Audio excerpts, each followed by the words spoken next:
Now that I remember. All right. There, that's what happened. We didn't do it. We didn't do it. That's what happened. Welcome to another episode of Velocity Chaos!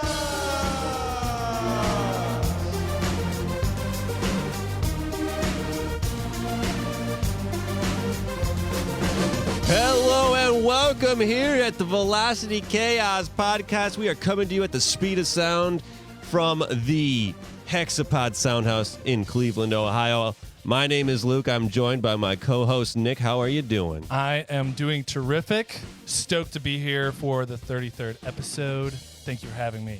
Of course. I would also like to throw some love to our one and only DJ Watanabe. What's up, y'all? Thanks for having me. Thank you. Wouldn't be the same without you here. And I also want to draw some attention to our guest, our beloved friend, Zach. Hey, how's it going? Great, man. How are you? Feeling good. Got some coffee in me. Awesome. This is part 2 of our guest appearance, our first guest appearance. So if you haven't listened to episode 32, where Zach intros himself and tells us all about his awesome life, go over there, listen to that first, and then come right back here and listen to 33. That's right. So what are we getting into today? What do you think it means? Sorry, just a little topic on what do you think it means. We'll find out what means. Then we're going to play a little Buzzkill because I loved the hell out of that time last 3 episodes ago. And then we're going to get a little motivational and quotational in a new segment. So here at the Velocity Chaos podcast, we explore the highest heights of human knowledge and the lowest depths of crude humor. Our mission is to tickle that pink thing between your ears, poke that frontal lobe, and sometimes just smash the laugh box. So hop in, buckle up for an infotainment ride across the airwaves. And before we get into it, just a reminder to follow us on Instagram at Velocity Chaos Pod and on Facebook. Also drop us some stars on iTunes. Show us some love on Spotify. And if you're on YouTube, toss us a sub. Thanks as always for your support. I want to kick it over to Zach really quick just to plug your handles. You can find me on Instagram at Zach, Z-A-C-P-O-P-I-K. Oh, yes.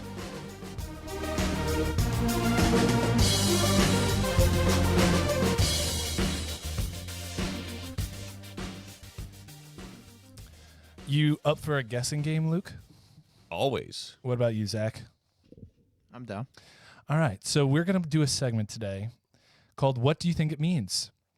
And most of the time, we're going to just jump in and do an odd-sounding word, and we're going to learn a little bit. So today, if you guys could please tell me what you think the word pronk means. Pronk. Pronk, the only thing that comes to mind is Travis Hafner. Oh wow, that's a throwback. That took my brain. Look at that. That DJ's face exactly how I was feeling. $2 Pronk bars, yo. Yeah, I'm telling you. Back when it was the Cleveland Indians, now the Cleveland Guardians, we had a designated hitter that just hit bombs, yo. Big bombs. Hitting dingers. I'm at a loss. So maybe, I don't know, something similar to like a doink. Yeah, like a doink. Nice. Yours technically is correct, Luke, because that did exist. I'm not going to count yours. All right, next segment. Next segment, done. Sorry, I'm sorry. And this is definitely not the giant tight end that plays with Tom Brady on whatever team he's on. This is Rob Pronkowski. Yeah. Rob Pronkowski. That's his cousin. DJ Watanabe getting involved. Love it.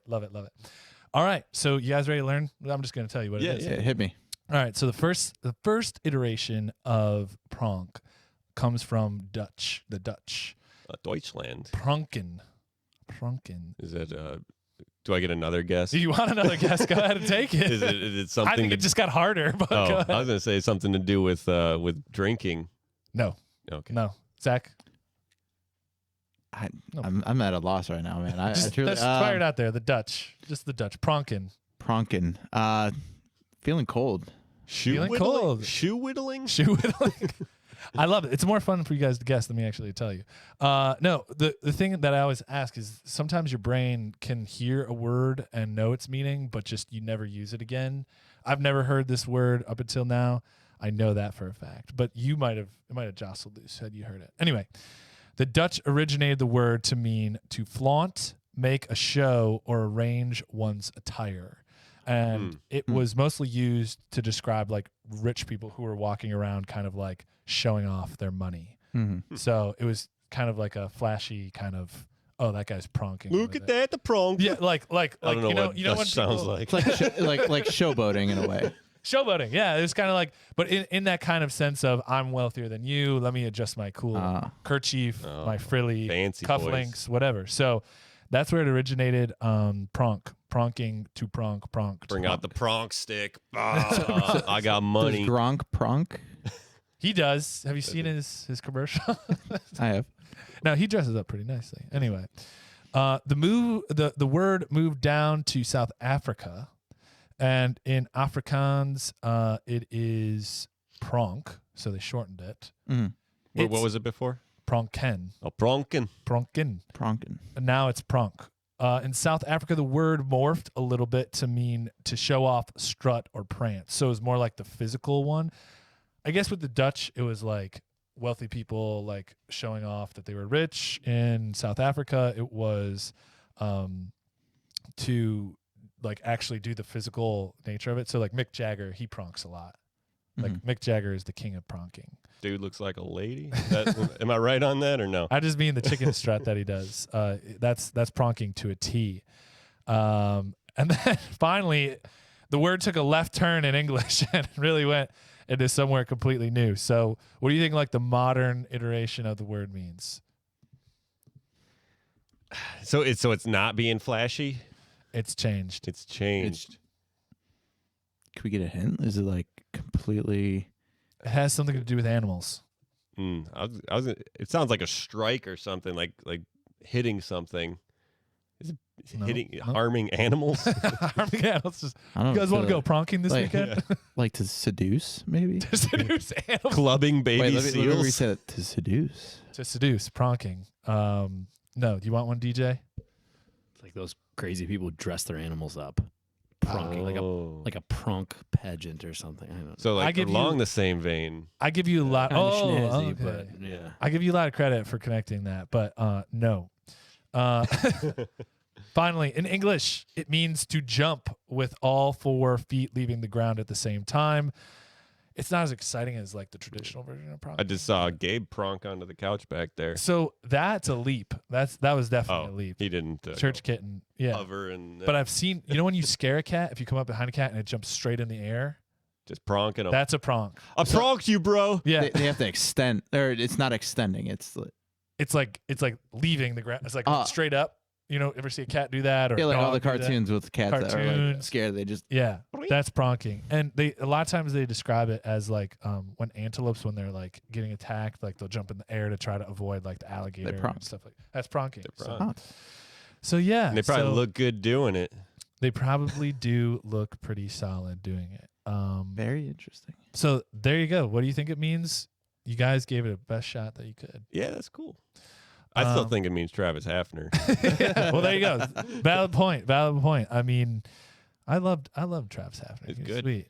I was at one of the sorry to switch topics, but we were at one of the games way back when, and I was with my buddy, and it was like bottom of the 9th, 2-out situation, down by 3, bases loaded. I go, he's gonna hit a home run right here. I feel it. Next pitch. Cracks it over the wall. Like he's like, holy shit, dude. It was great. It was awesome. Pronk was one of those batters where you felt every time he stepped up and played, he was going to smash it. Did Pronk after he nailed that? Oh, of course he did. He was flaunting it.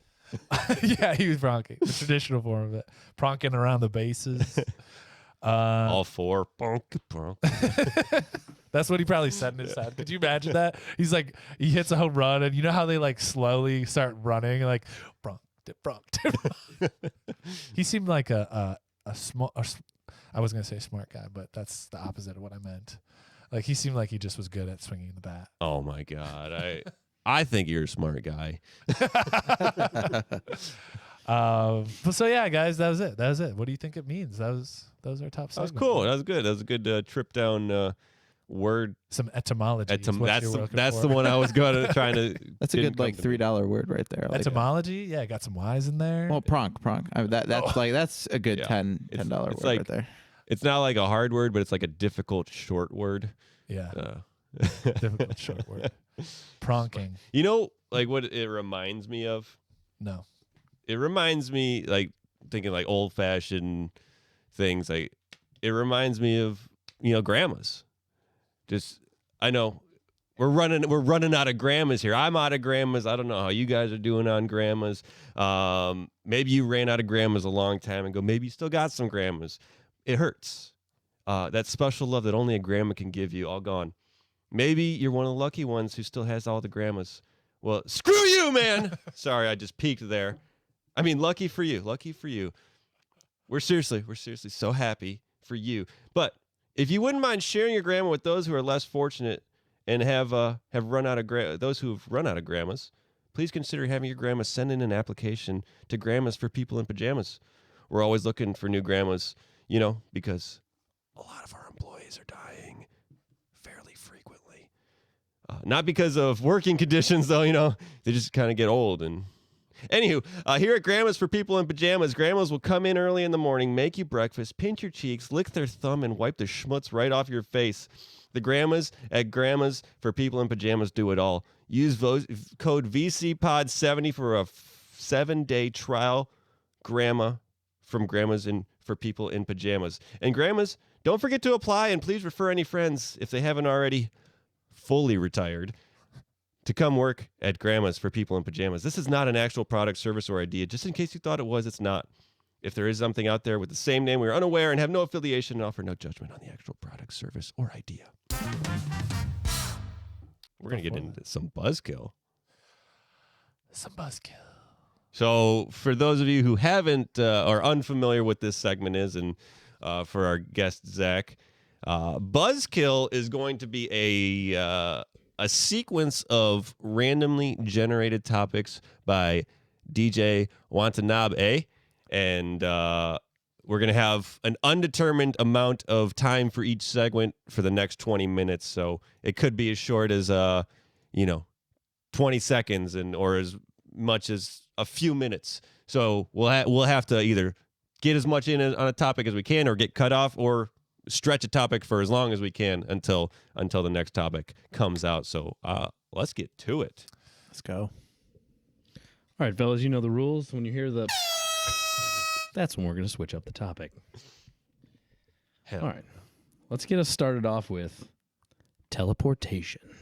Teleportation, my God. If you could tell, that's like one of the best superpowers, teleportation. Yeah. Go ahead, take it. I don't know. I just feel like I'd travel to every place that I've ever wanted to go to. I'd go back to Thailand. That would be fun, just to teleport back. Genius. I would definitely get really good at currency exchanges. That's how I'd make my living, because I'd just be like, boo-boo-doo-boo-doo. And I'm just like, oh, hey, you want some yen? Here we go. You're thinking deep with that one. Well, I always think of how I apply a superpower to an occupation. I'm making 7 cents on the dollar here. Your topic is foster care. Never been. Never been. I feel bad like that. I actually, the people that genuinely do foster care, like, Saints. hats off to you. Yeah, Saints. You guys are blessed angels sent down from the ethos. But yeah, that is if you're genuine. I've fostered a lot of like animals, like dogs. It's heartbreaking, when you find a home, but I'd do it again. Yeah, but I mean, it's bittersweet, right? Because you know that you've like helped bridge a gap time for without a doubt, a young dog or a kid, for long enough. I've met people who are foster kids, and it can be a really impactful experience for them. And it's interesting to see young couples like foster care, because like a lot of times they're older couples that maybe didn't have kids and now have the means to take care of kids. But I think young couples who can't conceive, it's also an interesting idea. Mm-hmm. Yeah. So you said kids. Are you talking about like baby goats, like that you've met that are just... Could be both. I've met both. I hang out with both, but yeah, mostly just human babies. Oh, human kids. Oh, human kids. Yeah, that was one thing we talked about. Is like, I don't think I could foster an animal It's- or a human. It's hard. It's definitely hard. I mean, there was several animals that we had fostered, and just to like find a home. And as much as I wanted to keep them when I was a kid, it broke my heart to. Oh, so you did this when you were younger? Oh yeah. Would you do it now as an adult? Going into, I mean, it would be tough with my career, but Sure. I think I would Eventually. Eventually, I would like to. Nice. Your subject is immortality. Immortality. Yes. That's. I mean, I'm already there. Aren't us teenagers immortal? Yeah. Unfortunately not. We're gonna live forever, man. We're gonna live forever. Watch this. Jump off this roof. Don't you feel like there would be like some level of like new depression if like you've like lived forever, you've outlived generations and generations of your friends, your family, like that level of like depression would be absolutely insane.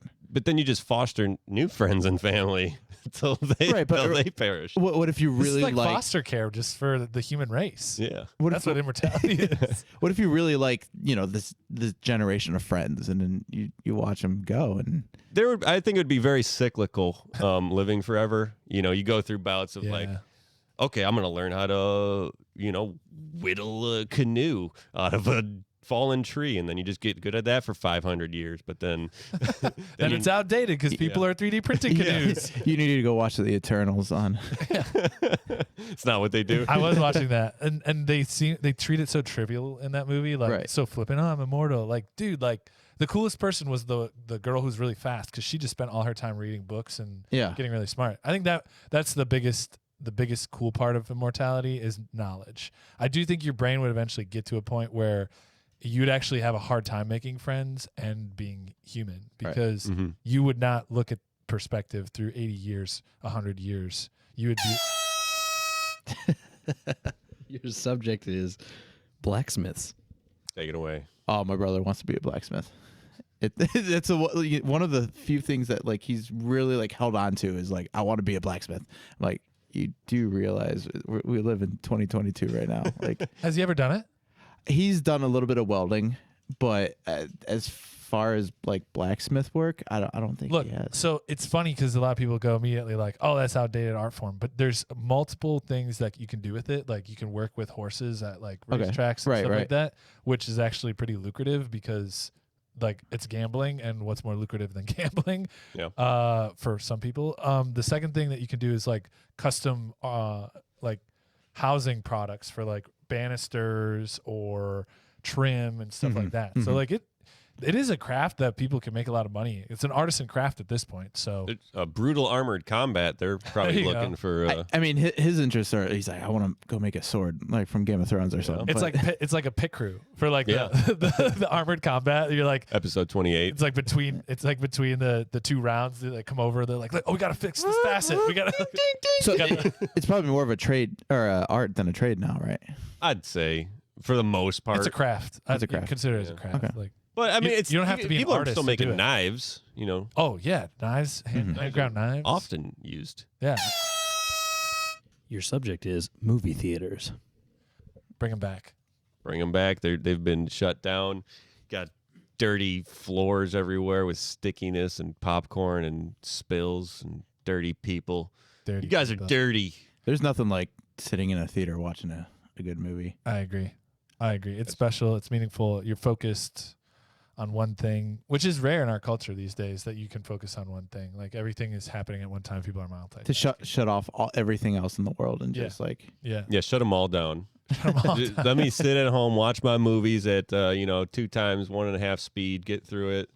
So you do that, don't you? No, you watch don't. it at 1.5 or whatever? No, just YouTube videos. I was kidding, but yeah. No, what I miss is like when we'd go to the movie theater and the rotating like advertisements. Like it wasn't like advertisements now and they were just playing like commercials. No, they were like rotating through, and it would just be like an ad, like if you need new tires, go to somewhere here and local ads. Yeah.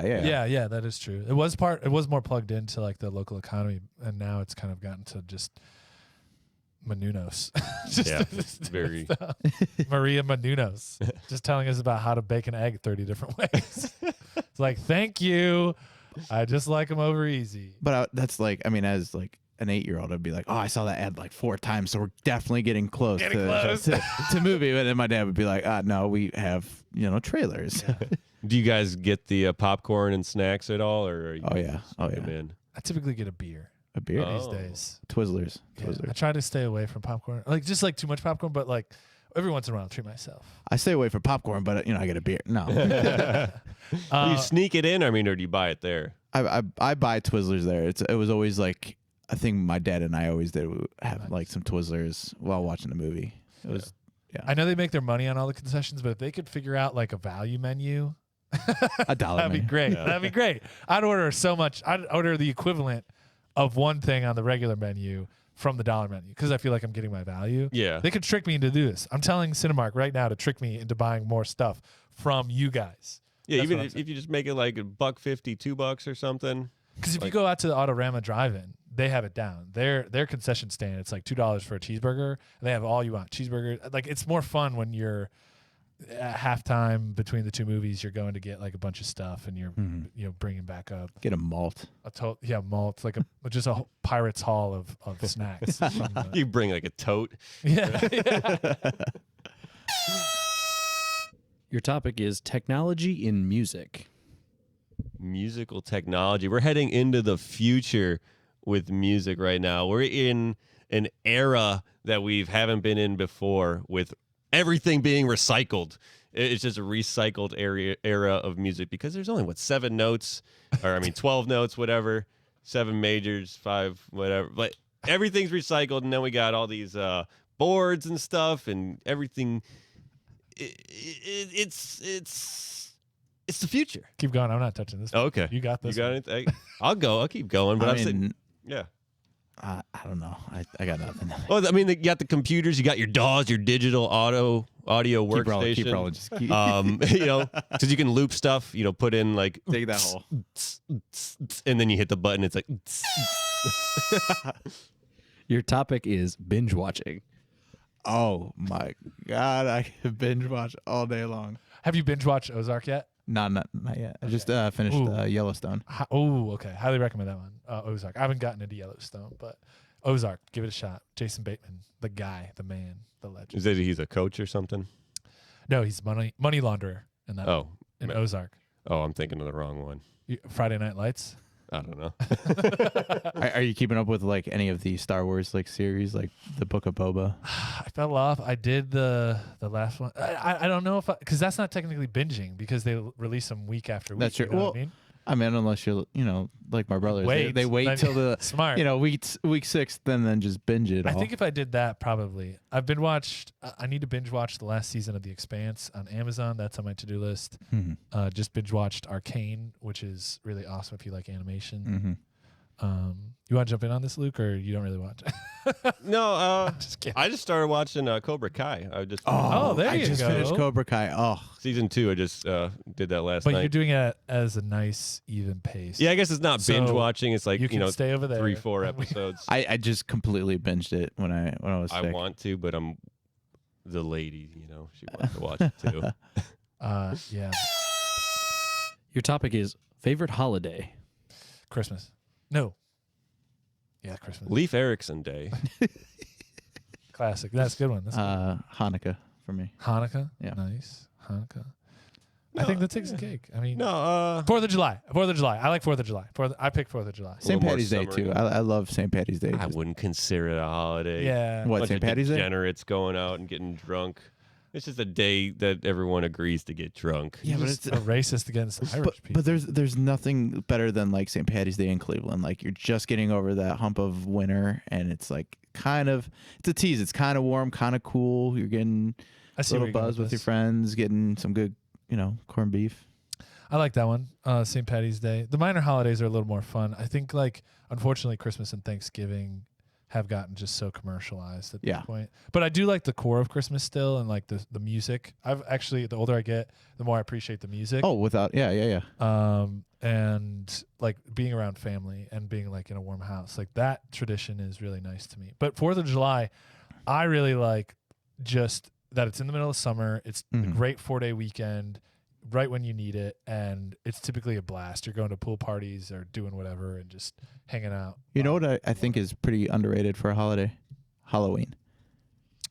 It is. Because you don't get off, but then people still put in the effort, like a lot of effort. And there's more of a season around it. Sure. And Your topic is last meal. well, I'll tell you about our last Chick-fil-A. meal. We got a Viking burger. Chick-fil-A, full double meal. Now, everything if you upsized. are on death row and you're ordering your last meal, do you just go full creepy, like, give me the heart of a child? You could do that. I don't know. They just give you a cow heart. Let's just kill him right Yeah. now. Yeah, Like, shoot me in the yeah. back of the head. Whatever takes the longest to eat. Yeah. Just a lot of a whole mastication. Thanksgiving spread. A Like, leather shoe. Just just masticating for hours. Just, Your subject is royalty or royal families. a Royale with cheese is that's my extent of royalty right there. we should have an American royal family. We should. Kardashians. I know, but No, like we no, should make it official. Oh, Like we official. should have an official monarchy that doesn't really do anything, but we anoint them. And the only way for them to like get knocked off is by somebody else coming in with better TV ratings. they have to be they have to be Pronk though. Like Yeah. They Pronking have to out. pronking around, you know. But no, I'm serious. Like that would be cool. I think it's about time we had an American royal family. Why not? Why not? Because we're against that type of life. Either business family or like popularity contest. Either one, I don't care. But we should have one. then we already have that. Like, I mean, you know, we got the king, LeBron James. I mean, Yeah, but like officially crowned, like just irrevocably, like he So walks you in want and a I's like, I'm a queen king. that's 170 years old. yeah, not doing anything, but she's fun to like Yeah, talk yeah, about. Yeah, I guess it is, I just think it'd be fun. Topic To, piece. Betty White would have been. she would have would've been the been. queen. Your topic is tsunamis. Johnny Tsunami. Yeah, it's a great movie. Whatever happened to those like Disney originals? Now we Those have were so Boba. good. Like you were saying, like I just want They're one. on Disney Plus. You go watch them anytime. Yeah. I know, but like I want like new ones, like that are just kind of like not. Like kids with tech deck tournaments or something. Yeah. Yeah, there was never truly a skateboarding one. Like you had motocross, you had Johnny Tsunami, which covered Brink. Yeah, Brink. That was close. Brink, the best. That was close. What was the like double clutch one where the playing double teams. double team? Double team. They do this thing with the basketball. Yeah. Wait, you remember the 13th year? I don't know. Is the mermaid yeah, kid? yeah, the boy turned 13 and then he slowly starts to turn into a mermaid. Because he was like born in the ocean. Yeah, it was yeah, It's just- Aquaman. it's like a really watered down, like G-rated Disney. What was the topic? Tsunami. We're talking about okay. water. We're talking about water. yeah. Tsunamis. They're No, but dangerous. in Scary. high school we had a kid we called Tsunami. I mean, it's Why jump in the pool? I think he was Islander. You know, I don't know. Is that What was your favorite year you would travel to? You said a year? 3,000. right now because I'm here with you guys? Oh, Aw, man! That's cute. Now what? We can only say the same thing. Otherwise, No, that's- he's just watching us. Yeah. What are you gonna say? Come on. What are you gonna say? Yeah. Stare down. That's like one you want to ponder on for a while. But, I would. I mean, 3,000 is a good one. I'm thinking of like Woodstock. Like what year was that? Was that like 31 AD, and I would be there at the tomb with the camera, Yeah. just rolling, just freaking rolling. Just see, come back, look, guys, You're gonna look run at- out of look, film. Look, yeah. Oh, you're going way back. Yeah. I'm like, all right, I definitely want to Last go century. like live like and see Woodstock. I want to see Hendrix play. Like that would be Or go back when the pyramids were being built, There you go. and they're like, no, yeah, this was all slave labor. There's no aliens. Here's the thing: if you go far enough back, you will be a god among men because you could just bring in simple. Like I suck at math, but I could do math then, and people be like a wizard. What if you find out they're just Wizard. way smarter than you'd ever imagine? Yeah, maybe. You're like, these topics. I mean, teleportation. Yeah. Immortality. I mean, we're getting all I'm kinds. just saying. I'm just saying. 2 + 2 is 4. Gotta be- But 2 × 2 is also 4. Whoa! That's it, folks. That's it. Wow. Nice. Dang, that was a lot. That was fun. That was Tsunami. good amount of stuff. What do we do? DJ? DJ Watanabe. And you guys went through the whole gamut. We had teleportation. That was a good one. Foster care. Everyone seemed to have too much knowledge on that. Immortality and blacksmithing. Technology and music. Binge watching. We went over to our favorite holiday. Apparently, St. Patty's Day isn't a holiday to you, huh? Nope. Okay. And your favorite last meal, royalty, and tsunamis. Yeah. I thought you were going to just say royalties, and I was like, I hope we get them on this show. Still down for the American royal family. But another thing that I wanted to mention, I know we talked about immortality. We're not going to be around here forever. So something I wanted to mention that is around for a limited time. You too can have your precious delicacies protected for half the cost. You heard me right. Companies now offering 50% off on precious delicacy protection for Velocity Chaos listeners.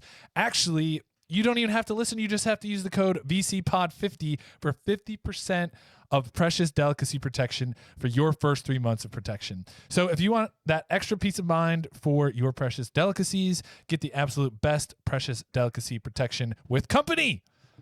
This is not an actual product, service, or idea. Just in case you thought it was, it's not.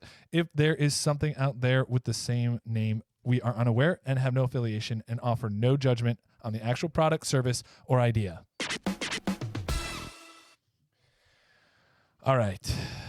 Man, Buzzkill just gets your blood pumping. You know what I mean? But like Zach pointed out, like we were talking about some pretty inspirational stuff there, some very philosophical things.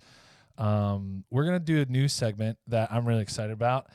Don't quote me on this, but I'm going to give you guys 2 quotes, and we're just going to chat about them. And some of them are going to be inspirational, probably down the line. Some of them might be funny, but the idea is we're just going to pick them apart, see if we can get anything out of them. So the 2 quotes that I have today are from Zig Ziglar. Dirk Diggler. Yeah, baby. Dolph Ziggler. Okay. Dolph Lundgren. No. Zig was born Hillary Hinton Ziegler. I see why he started going by the first half of his last name. That's a woman's name.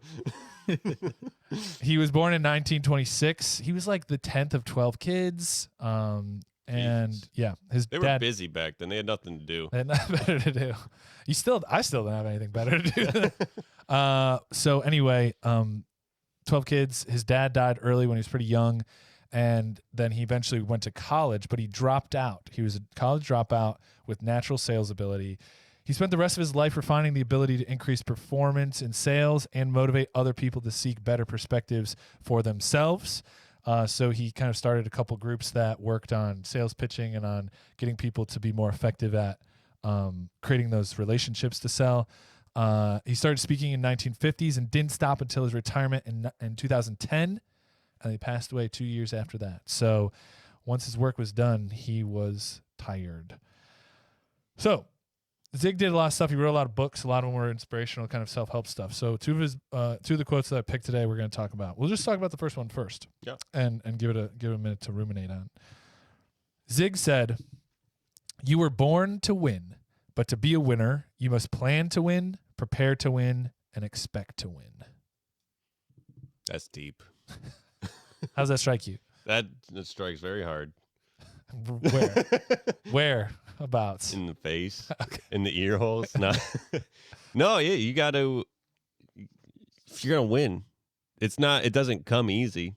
You have to go through the steps. It's not just showing up. It's not a showing up is half the battle. It's taking the time before you show up to make sure you're ready, that you're prepared, that when you do show up, anything that comes at you, you're gonna crush it. That's true. Well, you're about to go on a big journey in your life, right? You're out there ready to start some winning, right? Yeah, Zach? yeah, trying to. So tell us about that, like how this quote might affect what you're doing and how it might affect what you're doing. I think the quote definitely. I mean, the first thing I thought of is hard work. You're given the tools. You're given a life, so like that is an extraordinary gift right there. So what are you going to do with that gift? And I mean, you can be in service of others, you can follow your passions, there's a lot you can do with it. And I think for me, I just, turning 29 this week, I'm like, okay, there's a lot that I want to do and I haven't had the opportunity to do just yet. And I think for me, moving to Atlanta I have to work hard. And it's been a lot of work to get to the point where I can now like say, hey, I'm getting ready to leave the Atlanta.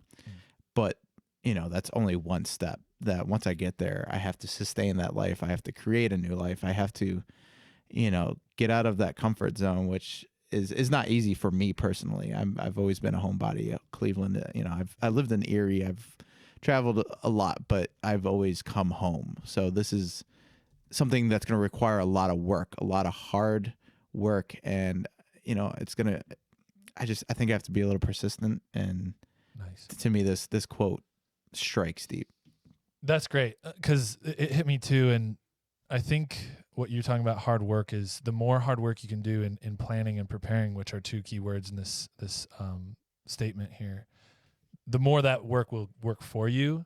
When you make a plan and it's a good plan and it's put in place, it takes certain effort out of having to worry about what you're going to do and helps you focus on what you are doing. So if you are getting all of that, you're talking about the paperwork you got to do and all the union stuff that you're getting ready to accomplish, you have a plan, you know what you have to do, and now you don't have to worry about getting down there and doing it. You just have to kind of go through the motion of it and then show up the day of the gigs. Yeah, so it's kind of like, that game day. You can prepare.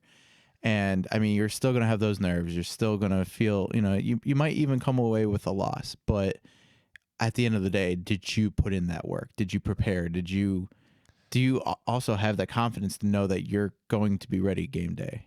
Yeah. Something you really said at the top of what you were saying, Zach, stood out to me of like, you've been given a life and how your perspective on that is so amazing of like, that's a gift. You got to use it. And I think that's what the second quote actually ties into really well. And Zig said, you don't have to be great to start, but you have to start to be great. And that is what I see you doing. You're saying, look, I've been doing this a long time. I have these skills. I've nurtured this part of my professional life in photography. But I want to go to the next level. I want to be great. I want to use this life to be great. And you've now identified this next move of what you need to do. And you're ready to start. And it's going to start when you put your foot down on the gas on Saturday and start driving down to Atlanta. And you're on your way to being great. Thank you. I think the life, and we talk about life, and I'm, starting out, okay, like we're living, we're here, we're human beings, but, and then I chose to have a life within photography. And I'm very fortunate to have been able to choose like, hey, I want to pursue photography. And I mean, yeah, you don't start off great. I think, there are people out there who are given gifts. I think we all have gifts. I think my gift started with noticing things and then learning the tools, putting in the hard work to learn the tools to create and document. And so I chose that life to live within photography. And I think you're right. I think it's that next step of challenging myself as a photographer. And this challenge requires me leaving my hometown and moving. It's not really to do with photography. It deals with me as a person. And I think it transcends a lot of different things. Nice. And that's not to dilute with other quotes, but every 1,000-mile journey starts with a single step. Nice. So that's kind of like, show up. That's kind of where showing up's half the battle. Yeah. So kind of got a dichotomy of quotes here. Yeah. No, I mean, showing up is step one. Yeah. And I like how he broke it down. Like it's like plan to win, which is putting it down on paper, getting organized with what you're doing. Prepare to win, which is like getting the tools that you need, the skills that you need, making sure that you got the resources you need to win. And then if you get those two steps done, you can expect to win. Yeah. And that's what I like that because it unlocks your motivation. And that reminds me of the other one. We don't rise to the level of our expectations. We fall to the level of our training. Yeah. And, you're you're not going to be as good as you think you're going to be unless you've put in the hard work, you know, Right. taking hundreds of thousands of pictures, you know, over critiquing them and, you know, color grading and correcting and, you know, finding the best ways to capture these special moments in time. And it's a lot of, it's then, you know, people, maybe an aspiring photographer would be like, oh God, he's so good. I can't take anything like that. But like you said, you start off and, you know, you're not that good. You might have a knack for it, but, you know, you're probably miles beyond when you started. Yeah. And that says a lot. Years. I mean, I used to think that way. Like when I first started photography, I'd always look at other people's work, and I got back into photography right at the turn of like Instagram. So like that was a new thing, and seeing people much better than me, I'm like, oh, I dreamed to be like that, but I needed that time. I needed, you know, I've been a professional for 10 years now. Wow. So, you know, but I've been a photographer for 13, and I don't think I've really like gotten to be good. I don't consider myself like good until I hit like 2016, I think, is when I started noticing that the level of my hard work has matched photography. You know, do you like, it's really hard, I know, for artists to acknowledge their ability, you know, like there's different conflicts in your head of being a good person and not wanting to be too braggadocious or prideful, but like, do you acknowledge yourself now? Like, how do you encourage yourself to continue to go after being like great? And how do you acknowledge the progress that you've made, even since, like you said, since 2016? That's a really good question. I think the biggest thing is to like look back.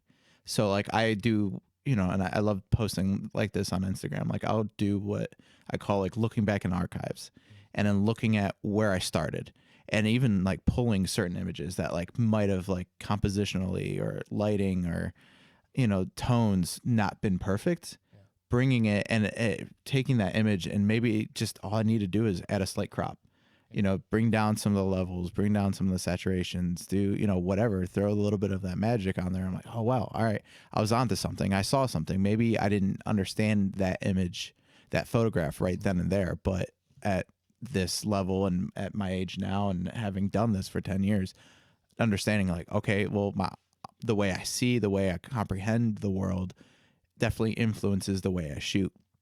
So, you know, I like to go back to like certain images every like 3 or 4 years and then seeing what I could do with that, or even just taking that frame and then trying to recreate it in a different aspect. You know, I was a photojournalist before I stepped on set. And so to take some of that photojournalism and apply it to on-set work, you know, I try to recreate photos all the time that I've made and that are very distinctively Zach. This is the way Zach shoots. I feel like, you know, this is what, you know, his style is. And I try to recreate some of that, you know, and it's not always successful, but, you know, you just kind of, again, keep plugging away and putting in that hard work. Is there anything encouraging you'd want to say to young photographers or artists out there that, you know, just encouragement about how to win, how to get ready to win, or how to expect greatness from yourself? Yeah, I think the one lesson that I wish I learned earlier and understood earlier is start to shoot for yourself. Don't, you know, like, yeah, it's cool to go out there and try to make a business out of things and to make some money and you want to always buy the best gear, but to really like look for who you are as an artist and to dig deep into who you are before you start taking on clients. Get, you know, go out, shoot portraits, shoot landscapes, shoot, you know, cats, dogs. I mean, shoot for yourself, figure out what it is that you like, and don't, you know, obviously get involved, you know, like don't let Instagram, social media overwhelm you with, well, this person's getting, you know, thousands and thousands of likes for a photograph of, you know, Key Bank. You know, like you'll see that stuff, but I mean, to shoot for yourself because you're going to be happier with who you are as an individual and as an artist if you give yourself that proper time. I jumped into trying to be a professional too early before I learned who I was as a photographer and what my voice was. Wow. Yeah, that's really potent. I think that's just for anyone trying to get into anything. Yeah. You know, like especially something that you're passionate about is, you know, do it for yourself first. Find it, craft, like make those mistakes for stuff for you until you're comfortable and confident. And then, after some time of like, okay, I can have a vision in my head and then go out and pretty effortlessly, recreate that, or with some time, like I can do what I can think. Yeah. And, I think that's probably when you feel, ready and confident, like, okay, I can mess with other people's stuff and take your key bank photos. Well, that and your network. Have a good network. And that's not just a professional network, but a network of friends who encourage you to be better and to force you like, hey, like, let's grab cameras and let's go. How many times have we walked around Cleveland and just documented ourselves? We didn't have models. We didn't have, other people to photograph but ourselves, and practice and have those people, your network, keep you accountable. That's, I think our core group has always stood by is let's keep each other accountable and push each other to that limit. Know yourself and accountability. That's awesome. Well, I just want to speak really quickly before we wrap it up to our listeners. Zig Ziglar said, "You were born to win, but to be a winner, you must plan to win, prepare to win, and expect to win." And he also said, "You don't have to be great to start, but you have to start to be great." So wherever you are in your life today, whatever you're feeling, just remember that you have the potential to be awesome. You are already awesome. Like our friend Zach said, you have a life. You have a life to live. It's a gift and it's important. So whatever you are interested in, whatever you want to do, no matter how menial or maybe basic you think it is, just start doing it. Just start getting planned out. Just start getting prepared, and then just start winning. We care about you. We want you to succeed, and there's people around you who do too. So find your community, plug in, and just expect and prepare to be great. So be well. Thank you.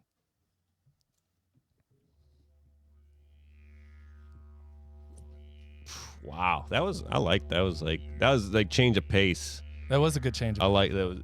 If you were looking for motivational and life, not hacks, but tips, just on finding stuff. So thank you, Zach, for letting us dive into that. Always. But right now we're gonna go down under where everything's upside down.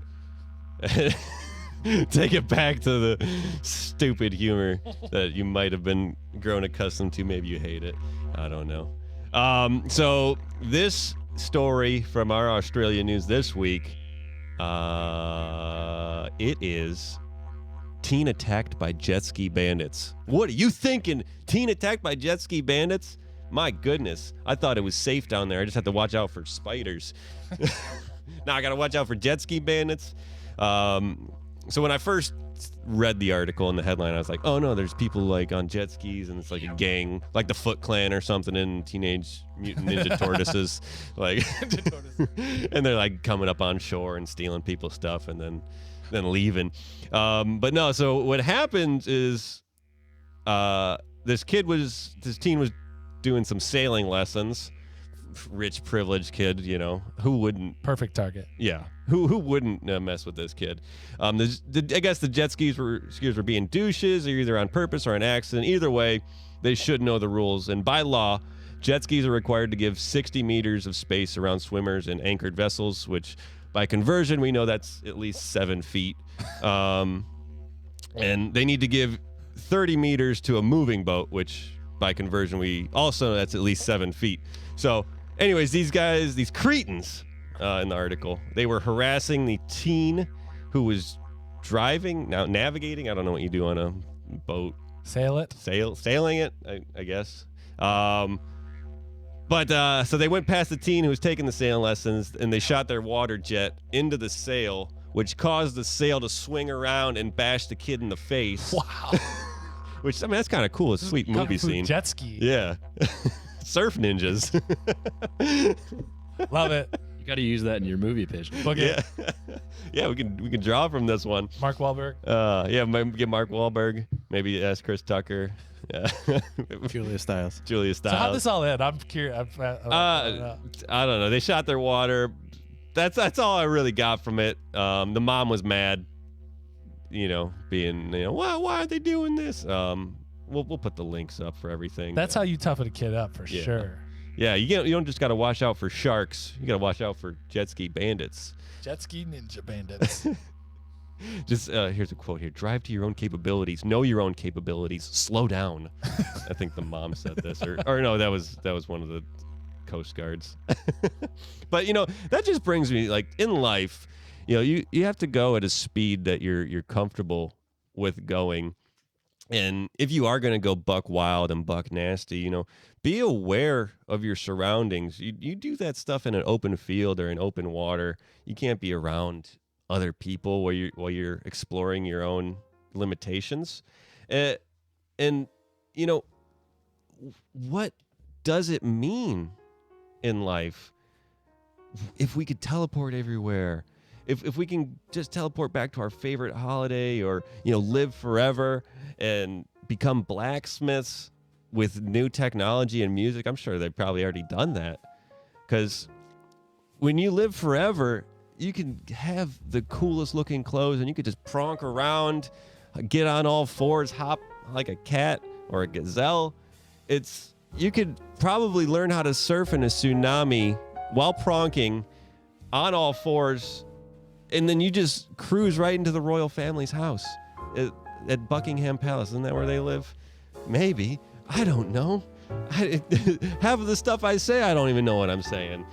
But, if a jet ski bandit's coming for you, you just got to say one thing. You say, "Hey, listen, jet ski bandit, you better keep 60 meters back, because I'm winning here in life. I'm becoming the best sailor a sailor boy can be, and I'm showing up because I'm going to be great, and I'm starting to be great, and I plan to be great, I expect to be great, and I'm preparing to be great, and planning as well, because I expect it."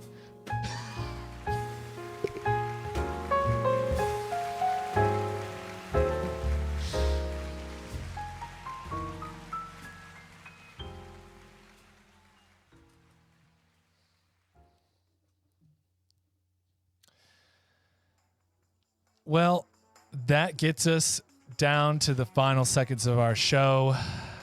That was inspiring, captivating, uplifting, entertaining, all the ings. But as always, we want to leave you with a nice, solid recommendation. So here we are at Recommendation Station. It's my turn this week. I'm going to recommend the Goodreads app. This app, a lot of people have heard of it. It's a pretty great app. Reading is important. That's the first thing I want to say. It's very, very important. I know this app has helped me be more organized with my reading targets and my reading goals. It keeps track of how many books you've read during the year. It keeps track of all the books that you want to read. It helps give you recommendations on what kind of books you might want to read. It's super awesome. At the end of the year, they do all like the top categories, or all the categories of books and the top books in those categories. So it's just a really intuitive app that if you want to get motivated to reading, and if you want to get smarter in the brain, get Goodreads, the app. It also Kindles pairs with your Kindle, so it's really convenient in that way too. So the Goodreads app.